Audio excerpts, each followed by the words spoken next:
شروع اللہ کے نام سے جو بڑا مہربان نہایت رحم والا ہے۔ یوسف نے دعا کی کہ پروردگار جس کام کی طرف یہ مجھے بلاتی ہیں اس کی نسبت مجھے قید پسند ہے، اور اگر تو مجھ سے ان کے فریب کو نہ ہٹائے گا تو میں ان کی طرف مائل ہو جاؤں گا اور نادانوں میں داخل ہو جاؤں گا۔ تو خدا نے ان کی دعا قبول کر لی اور ان سے عورتوں کا مکر دفع کر دیا، بے شک وہ سننے اور جاننے والا ہے۔ پھر باوجود اس کے کہ وہ لوگ نشان دیکھ چکے تھے، ان کی رائے یہی ٹھہری کہ کچھ عرصے کے لیے ان کو قید ہی کر دیں، اور ان کے ساتھ 2 اور جوان بھی داخل زندہ ہوئے۔ ایک نے ان میں سے کہا کہ میں نے خواب دیکھا ہے، دیکھتا کیا ہوں کہ شراب کے لیے انگور نچوڑ رہا ہوں۔ دوسرے نے کہا کہ میں نے بھی خواب دیکھا ہے، میں یہ دیکھتا ہوں کہ اپنے سر پر روٹیاں اٹھائے ہوئے ہوں اور جانور ان میں سے کھا رہے ہیں، تو ہمیں ان کی تعبیر بتا دیجئے کہ ہم تمہیں نیکوکار دیکھتے ہیں۔ یوسف نے کہا کہ جو کھانا تم کو ملنے والا ہے وہ آنے نہیں پائے گا کہ میں اس سے پہلے تم کو اس کی تعبیر بتا دوں گا۔ یہ ان باتوں میں سے ہے جو میرے پروردگار نے مجھے سکھائی ہیں۔ جو لوگ خدا پر ایمان نہیں لاتے اور روز آخرت سے انکار کرتے ہیں، میں ان کا مذہب چھوڑے ہوئے ہوں اور اپنے باپ دادا ابراہیم اور اسحاق اور یعقوب کے مذہب پر چلتا ہوں۔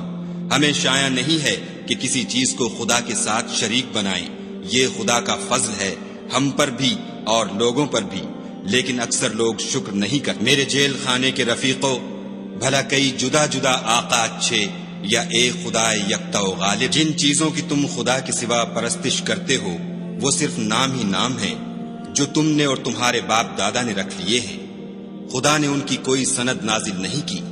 سن رکھو کہ خدا کے سوا کسی کی حکومت نہیں ہے، اس نے ارشاد فرمایا ہے کہ اس کے سوا کسی کی عبادت نہ کرو، یہی سیدھا دین ہے، لیکن اکثر لوگ نہیں جانتے۔ میرے جیل خانے کے رفیقوں، تم میں سے ایک جو پہلا خواب بیان کرنے والا ہے وہ تو اپنے آقا کو شراب پلایا کرے گا، اور جو دوسرا ہے وہ سولی دیا جائے گا اور جانور اس کا سر کھا کھا جائیں گے۔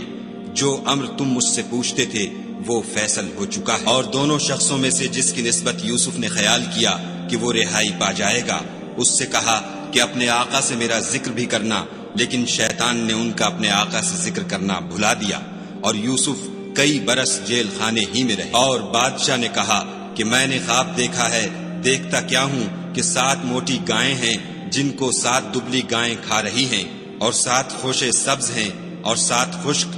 اے سردارو، اگر تم خوابوں کی تعبیر دے سکتے ہو تو مجھے میرے خواب کی تعبیر بتاؤ۔ انہوں نے کہا یہ تو پریشان سے خواب ہیں اور ہمیں ایسے خوابوں کی تعبیر نہیں آتی۔ اب وہ شخص جو دونوں قیدیوں میں سے رہائی پا گیا تھا اور جسے مدت کے بعد وہ بات یاد آ گئی، بول اٹھا کہ میں آپ کو اس کی تعبیر لا بتاتا ہوں، مجھے جیل خانے جانے کی اجازت دیجیے۔ غرض وہ یوسف کے پاس آیا اور کہنے لگا، یوسف، اے بڑے سچے یوسف، ہمیں اس خواب کی تعبیر بتائیے کہ 7 موٹی گایوں کو 7 دبلی گائیں کھا رہی ہیں اور 7 خوشے سبز ہیں اور 7 سوکھے، تاکہ میں لوگوں کے پاس جا کر تعبیر بتاؤں، عجب نہیں کہ وہ تمہاری قدر جانے۔ انہوں نے کہا کہ تم لوگ 7 سال متواتر کھیتی کرتے رہو گے، تو جو غلہ کاٹو تو تھوڑے سے غلے کے سوا جو کھانے میں آئے اسے خوشوں میں ہی رہنے دو، پھر اس کے بعد خشک سالی کے ساتھ سخت سال آئیں گے کہ جو غلہ تم نے جمع کر رکھا ہوگا وہ اس سب کو کھا جائیں گے، صرف وہی تھوڑا سا رہ جائے گا جو تم احتیاط سے رکھ چھوڑو گے۔ پھر اس کے بعد ایک ایسا سال آئے گا کہ خوب مہ برسے گا اور لوگ اس میں رس نچوڑیں گے۔ یہ تعبیر سن کر بادشاہ نے حکم دیا کہ یوسف کو میرے پاس لے آؤ۔ جب قاصد ان کے پاس گیا تو انہوں نے کہا کہ اپنے آقا کے پاس واپس جاؤ اور ان سے پوچھو کہ ان عورتوں کا کیا حال ہے جنہوں نے اپنے ہاتھ کاٹ لیے تھے، بے شک میرا پروردگار ان کے مکروں سے خوب واقف۔ بادشاہ نے عورتوں سے پوچھا کہ بھلا اس وقت کیا ہوا تھا جب تم نے یوسف کو اپنی طرف مائل کرنا چاہا؟ سب بول اٹھی کہ حاشا للہ، ہم نے اس میں کوئی برائی معلوم نہیں کی۔